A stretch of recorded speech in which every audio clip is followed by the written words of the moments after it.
নমস্কার কবিগুরু রবীন্দ্রনাথ ঠাকুরের স্তবগাথা।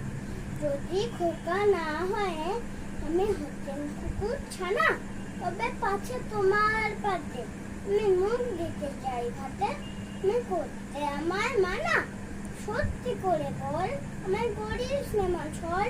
বলতে আমার দূর দূর দূর, কোথা থেকে রে কুকুর জামা, তবে জামা কোলের থেকে নামা। আমি খাবো না তোর হাতে, আমি খাবো না তোর পাতে। যদি খোকা না হয়ে আমি হতেন তোমার দিয়ে, তবে পাছে যাই মাউরে আমার আগে শিকল দিয়ে। সত্যি করে বল আমায় করিস নেমা ছল।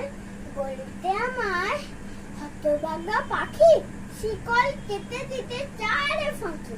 তবে নামিয়ে দে মা, আমি ভালোবাসিস নে মা।